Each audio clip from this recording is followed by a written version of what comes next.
Bible board पाठ 108 प्राचीन मानव की नैतिक असफलताएं। नमस्कार और आपका दिन शुभ हो। यह है बाइबल बार्ड। बार्ड वह कथावाचक होता है जो किसी विशेष मौखिक परंपरा से जुड़े प्राचीन ग्रंथों का पाठ करता है। मैं यहाँ बाइबल के साहित्य का पाठ करने और यह स्पष्ट करने के लिए उपस्थित हूँ कि बाइबल परमेश्वर के बारे में तथा मनुष्य के बारे में क्या सिखाती है। आज हम जिस विषय पर विचार कर रहे हैं वह यह है कि बाइबल की पहली लिखी गई पुस्तक उत्पत्ति नहीं बल्कि अय्यूब है। इस पुस्तक का लेखक मनुष्यों के लिए नैतिकता और आचरण के सिद्धांत प्रस्तुत करता है। दूसरे शब्दों में वह बताता है कि परमेश्वर के सामने नैतिक रूप से निर्दोष जीवन जीने के लिए किन बातों की आवश्यकता है। नीचे अय्यूब अध्याय 31 के आधार पर कुछ नैतिक सिद्धांत दिए गए हैं। अय्यूब के अनुसार अपेक्षा नैतिक सिद्धांत। वासना की दृष्टि से न देखना, पद 1:9 से 11। हृदय की पवित्रता और आत्म संयम। झूठ का सहारा न लेना, पद 5। सत्यवादिता और नैतिक ईमानदारी। किसी स्त्री के द्वारा बहकाया न जाना, पद 9 से 11। विवाह में निष्ठा तथा विवाह के बाहर यौन संबंधों से दूर रहना। अपने सेवकों के साथ न्याय से व्यवहार करना, पद 13 से 15। निष्पक्षता और दूसरों का सम्मान। गरीबों को उनकी आवश्यकता से वंचित न करना, पद 16 से लेकर 19। उदारता और करुणा। अनाथों पर अत्याचार न करना, पद 21 से 23। असहाय और कमजोर लोगों की रक्षा करना। धन या सोने पर भरोसा न रखना, पद 24 से 25। धन के बजाय परमेश्वर पर भरोसा रखना। सूर्य या चंद्रमा की उपासना न करना, पद 26 से लेकर 28। केवल सृष्टिकर्ता की आराधना करना, सृष्टि की नहीं। अपने शत्रु की विपत्ति पर प्रसन्न न होना, पद 29। शत्रुओं के प्रति भी क्षमा और दया रखना। किसी अतिथि को भोजन से वंचित न रखना, पद 31 से 32। अतिथि सत्कार और उदारता। अपने पापों को न छिपाना, पद 33 से लेकर 34। परमेश्वर के सामने अपने पापों को स्वीकार करना। भूमि मेरे विरुद्ध न पुकारे, पद 38 से 40। श्रमिकों और संपत्ति के साथ न्याय करना, अनुबंध तोड़ना या धोखा न देना। यह नैतिक सिद्धांतों की सूची लगभग 2000 से लेकर 1800 ईसा पूर्व लगभग 4000 वर्ष पहले की है। यह निर्गमन, लेवी व्यवस्था और व्यवस्था विवरण में व्यवस्था दिए जाने से लगभग 500 वर्ष पहले लिखी गई थी। इसके विपरीत हम्मुराबी की संहिता लगभग 1750 ईसा पूर्व लिखी गई थी। अर्थात बाइबल में नैतिक सिद्धांतों का उल्लेख हम्मुराबी की संहिता से भी पहले मिलता है।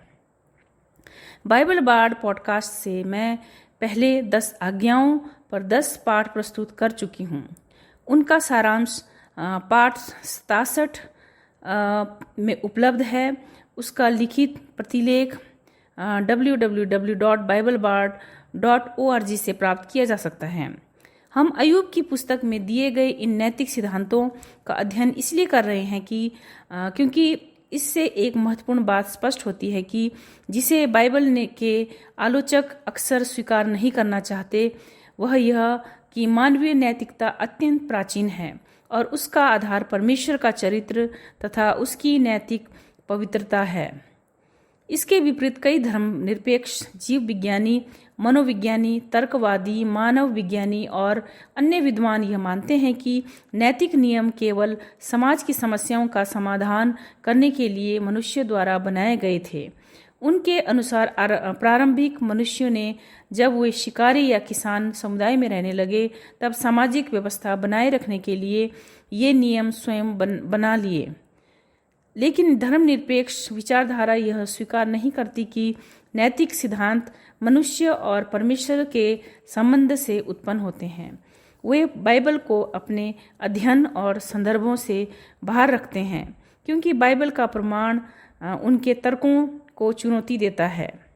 जो लोग बिना किसी पूर्वाग्रह या पूर्वधारणा के बाइबल के साहित्य को पढ़ते हैं और उसके इतिहास, कथाओं तथा परमेश्वर के वचनों को समझने का प्रयास करते हैं, उनके लिए यह अत्यंत प्राचीन साहित्य बहुत शिक्षाप्रद है। अय्यूब में वर्णित नैतिक सिद्धांत बाद में मूसा की व्यवस्था में औपचारिक रूप से दिए गए, जैसा कि निर्गमन 20:1-17 और व्यवस्था विवरण 5:6-21 में लिखा है। इसी प्रकार यीशु और प्रेरित पौलुस ने भी इन पुराने नियम के सिद्धांतों के अधिकार को स्वीकार किया है। उदाहरण के लिए मत्ती 19:18-19, मरकुस 10:19, रोमियो 3:31, रोमियो 7:12, गलातियों 3:24। आज प्रत्येक देश और जाति के लोगों के सामने यह प्रश्न है कि क्या ये नैतिक सिद्धांत आज भी आम पर भी लागू होते हैं? उत्तर बहुत स्पष्ट है। क्या आप एक मनुष्य हैं? क्या आपने स्वयं को अस्तित्व में लाया है या नहीं? आप किसी और पर निर्भर हैं। आपने अपने माता पिता को नहीं चुना। आपने जन्म लेने का निर्णय नहीं लिया, फिर भी आप इस संसार में हैं। आपसे पहले आने वाले लोगों ने, यहाँ तक कि सबसे प्राचीन समय के लोगों ने भी अपने नैतिक सिद्धांत एक पवित्र, अचूक और अमर परमेश्वर से प्राप्त किए। जब उन्होंने अपने समाज को देखा तो पाया कि लोग बार बार परमेश्वर के नैतिक सिद्धांतों का उल्लंघन करते हैं। इसी कारण वे एक गहरी नैतिक दुविधा में पड़ गए। प्रेरित पौलुस इस स्थिति का वर्णन इस प्रकार करते हैं: मैं स्वयं नहीं समझता कि मैं क्या करता हूँ, क्योंकि जो मैं करना चाहता हूँ वह नहीं करता, और जिससे मैं घृणा करता हूँ वही करता हूँ। यदि मैं वही करता हूँ जिसे करना नहीं चाहता, तो मैं मानता हूँ कि व्यवस्था अच्छी है। मैं जानता हूँ कि मुझ में, अर्थात मेरे पापी स्वभाव में, कोई भलाई नहीं बसती। मेरे भीतर अच्छा करने की इच्छा तो है, परंतु मैं उसे पूरा नहीं कर पाता, क्योंकि जो अच्छा मैं करना चाहता हूँ वह नहीं करता, बल्कि जिस बुराई को नहीं करना चाहता वही बार बार करता हूँ। रोमियो 7:15-19। यही वही समस्या है जिस पर अय्यूब ने 4000 से अधिक वर्ष पहले शोक व्यक्त किया था, और बाइबल बाड़ स्वयं स्वीकार करता है कि पौलुस की यह बात उसके अपने जीवन में भी सत्य सिद्ध होती है। मुझे विश्वास है कि इस पॉडकास्ट के बहुत से विचारशील श्रोताओं ने भी अपने जीवन में इस संघर्ष का अनुभव किया होगा। यही बाइबल के अनुसार मनुष्य की वास्तविक स्थिति है, एक ऐसे अमर, पूर्णता, पवित्र और नैतिक रूप से सिद्ध सृष्टिकर्ता परमेश्वर के सामने। इस विषय का उल्लेख हमने बाइबल बाड़ पाठ 98 और बाइबल बाड़ पाठ 78 और विशेष रूप से बाइबल बाड़ पाठ 90 में भी किया है।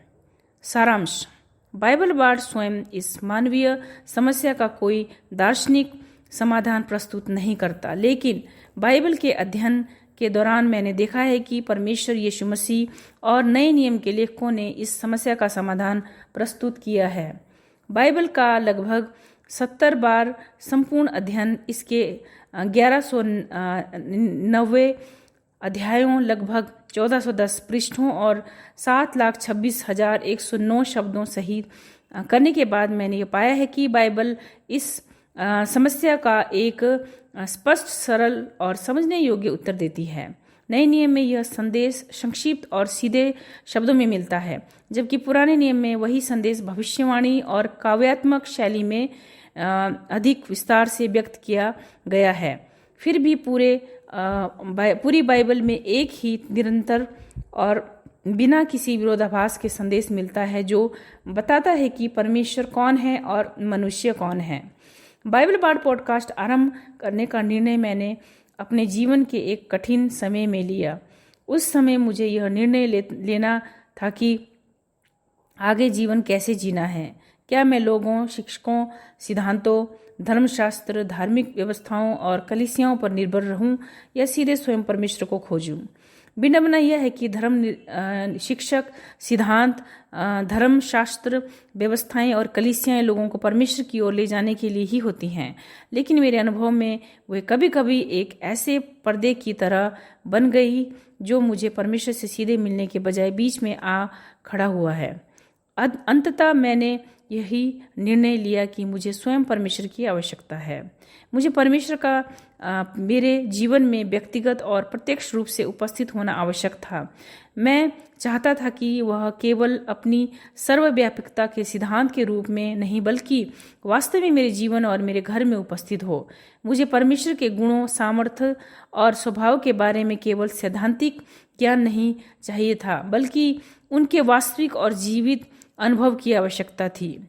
शिक्षकों, सिद्धांतों, धर्मशास्त्र और कलीसियाओं ने मुझे बाइबल पढ़ना सिखाया, लेकिन अक्सर इस उद्देश्य से कि उसमें उनके अपने विचार या धार्मिक सिद्धांत खोजे जाएं। इसके बजाय मैंने निश्चय किया कि बाइबल को मैं स्वयं पढ़ूंगा, एक साहित्यिक ग्रंथ के रूप में, और यह जानूंगा कि वह वास्तव में क्या कहती है। यही वह बात है जिसे यह वीडियो पॉडकास्ट आपके सामने प्रस्तुत करने का प्रयास करता है। बाइबल स्वयं अपनी गवाही देती है।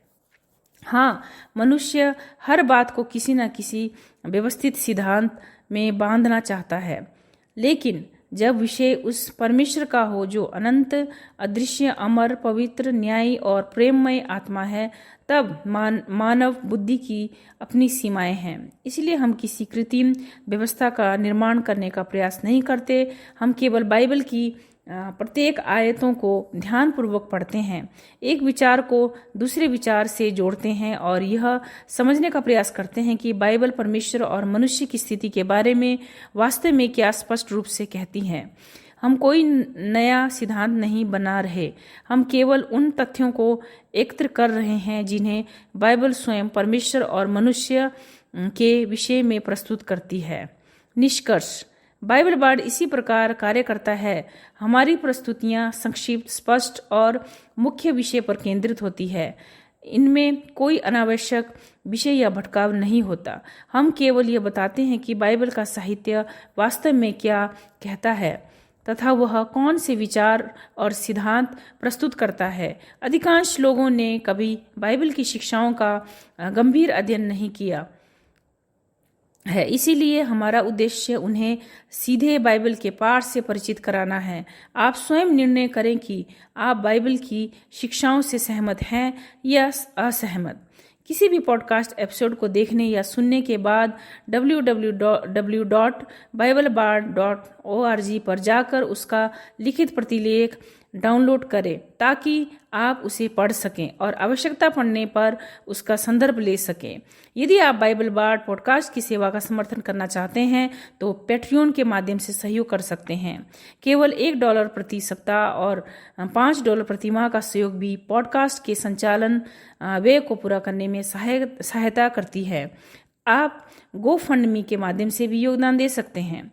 बाइबल बार्ड स्वयं कोई वेतन नहीं लेता, न ही समर्थकों द्वारा दिए गए आर्थिक सहयोग से व्यक्तिगत रूप से कोई वित्तीय लाभ प्राप्त करता है। यदि आपके कोई प्रश्न या सुझाव या टिप्पणियां हों तो हमें biblebards@gmail.com पर लिखें। हमें आपकी प्रतिक्रिया प्राप्त करके प्रसन्नता होगी। संपर्क करें। बाइबल बार्ड की सामग्री को निम्नलिखित मंचों पर फॉलो करें और दूसरों के साथ साझा करें: Amazon, Captivate, English feed, Chichewa, Hindi, Nepali, स्वाहिलिनी, Spanish, Urdu, Instagram, iTunes, Rumble, SoundCloud, Spotify, TikTok और टम्बलर पर संपर्क करें। धन्यवाद। आपका दिन शुभ रहे।